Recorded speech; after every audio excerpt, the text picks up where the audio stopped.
కాబట్టి మేము చాలా అంటే చాలా స్పష్టంగా ఆరోపిస్తూ ఉన్నాం, ఆ మాట కట్టుబడి ఉంటాం, ఏ వేదికైనా చర్చకు సిద్ధంగా ఉంటామని చెప్పేసి ఈ సందర్భంగా మనవి చేస్తూ ఉన్నాను. ఇంత ఘోరంగా వారి యొక్క వ్యవహారం ఉందంటే ఈ గ్రామ సభలలో పాల్గొన్నటువంటి నాయకులు ఒక వ్యవహారం కేవలం ఇది మా పార్టీ కాంగ్రెస్ పార్టీ కార్యకర్తలకే ఇస్తాం అని అధికారికంగా ప్రకటనలు చేస్తూ ఉంటే ఈరోజు తెలంగాణ సమాజం అంతా కూడా సిగ్గుపడుతూ ఉంది. ఇంత నీచ పరిపాలన, ఇంత దిగజారు పరిపాలన అర్హులైన కాదు, పేదవారికి కాదు, మా కాంగ్రెస్ పార్టీ నాయకులకే, మేము ఈ యొక్క కాంగ్రెస్ పార్టీ కార్యకర్తలకే ఈ యొక్క పథకాలను మేము అమలు చేస్తాం, వారికే ఇస్తామని చెప్పి నిస్సిగ్గుగా ఈరోజు కాంగ్రెస్ పార్టీ ప్రతినిధులు ప్రకటనలు చేస్తూ ఉంటే ప్రజలు ఎక్కడికి పోవాలి, పేదవాళ్ళు ఎవరికి చెప్పుకోవాలని తెలియని బాధతోని అధికారులు నిలదీస్తూ ఉంటే సమాధానం చెప్పలేని ప్రభుత్వం ఈరోజు విహారయాత్రల్లోకి తిరుగుకుంటూ మరి ముఖం చాటేసే ప్రయత్నం చేస్తామని చెప్పి సందర్భంగా మనం చేస్తూ ఉన్నాం. మరి నిన్న పెద్ద ఎత్తున ఈ ఆందోళనలు, వ్యతిరేకత, ఆగ్రహ జ్వాలలు, ప్రజల నిలదీతతోని వచ్చినటువంటి ఈ మీడియాల ద్వారా వచ్చినటువంటి సోషల్ మీడియాలో అనేక ప్రచార మాధ్యమాల్లో వచ్చినటువంటి సమాచారాన్ని తీసుకొని హుటాహుటిన నిన్న ఉప ముఖ్యమంత్రి గారు వారు నిన్న ఒక వీడియో కాన్ఫరెన్స్ పెట్టినట్టు సాయంత్రం చూసినాం. లేట్ నైట్ ఒక ప్రకటన వచ్చింది.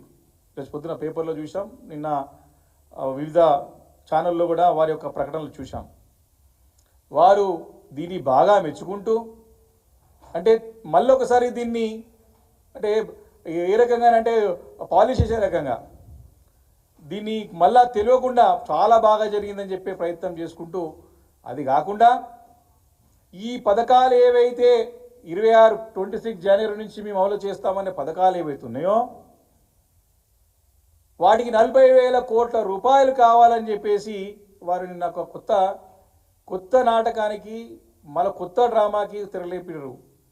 అంటే వీటి నుంచి ఎట్లా తప్పించుకోవాలి అని చెప్పి మళ్ళా ఇక సంఖ్యని పెద్ద ఎత్తున యొక్క ఫిగర్ చూపించి 40,000 కోట్ల రూపాయలు అవసరం పడుతుందని చెప్పేసి మరి నిన్న వారు ప్రకటన చూశాం. అంటే ఇది కేవలం ఈ పథకాలలో కోతలు పెట్టడానికి, ఈ పథకాల నుంచి తప్పించుకోవడానికి, వారు ఇచ్చిన హామీల నుంచి పక్కదారి పట్టించడానికి ఈ కొత్త డ్రామా ఆడినట్టు స్పష్టంగా కనపడతా ఉంది. వారి యొక్క ఆలోచన ఈ 40,000 కోట్ల రూపాయలు అనే ఒక మాట అనేది ముందు తెలియదా మీకు?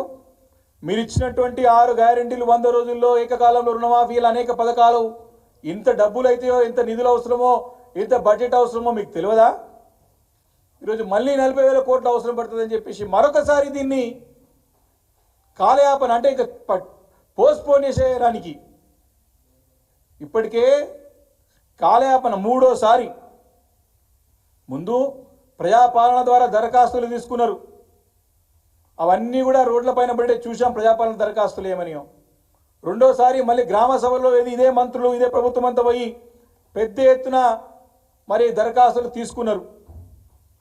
ఈరోజు మళ్ళీ మూడోసారి మళ్ళీ దరఖాస్తులు తీసుకునే ప్రయత్నం. అసలు యాక్చువల్లీ ఇక్కడ మీకు లబ్ధిదారుల యొక్క పట్టిక మేము పెడతా ఉన్నాం, దీంట్లో ఎవరైనా కంప్లైంట్స్ ఉంటే మీరు పెట్టవచ్చు అని చెప్పి ఆ రకమైనటువంటి ప్రయత్నంలో గ్రామ సభ పోతే ప్రజలందరూ తిరగబడంగానే ఇది ఫైనల్ లిస్ట్ కాదు, వీళ్ళు అర్హులైన లిస్ట్ కాదని చెప్పేసి మళ్ళీ కొత్త డ్రామాకు తెరలేపినారు. నిన్న మళ్ళీ మాట మార్చినారు. నిన్న దరఖాస్తులు పెట్టుకోవచ్చు, దరఖాస్తులు పెట్టుకోండి పెట్టను అని చెప్పేసి ముందేమో అర్హుల యొక్క జాబితా పెడతా ఉన్నాం, దీంట్లో ఏమైనా అభ్యంతరం ఉంటే ప్రకటించండి అని చెప్పి ఈరోజు మళ్ళీ అది ఫైనల్ లిస్ట్ కాదు, అర్హులు కాదు అని చెప్పి మళ్ళీ అంటే ఇదంతా గ్రామ సభ కాదు, మరి గ్రామ ప్రజలకు యాతన అంటే ప్రజలను యాతన పెడతా ఉన్నారు, ప్రజలని ఇబ్బంది పెడతా ఉన్నారు, ప్రజలని హింసిస్తూ ఉన్నారు.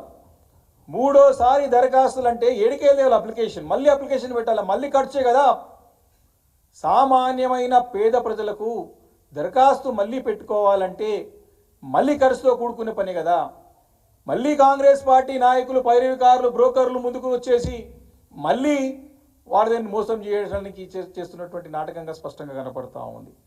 కాబట్టి ఈ యొక్క ఏ రకమైన సమస్య ఇది ప్రజలకి తీవ్రమైన ఇబ్బంది పెట్టేటువంటి మరి ఒక పనిగా ఇది కనపడుతూ ఉంది. జనవరి 26 నుంచి 4 పథకాలని చెప్పినారు ముఖ్యమంత్రి గారు. ఇది మళ్ళీ వంచన. ఇది మళ్ళీ ఏ రకమైనటువంటి ప్రకటన అంటే మళ్ళీ 100 రోజుల్లో 6 గ్యారెంటీలు, ఏకకాలంలో రుణమాఫీ, పంట బోనస్, రైతు భరోసా, ఇవన్నీ కూడా మళ్ళొకసారి మోసం చేయడం. ఇవన్నీ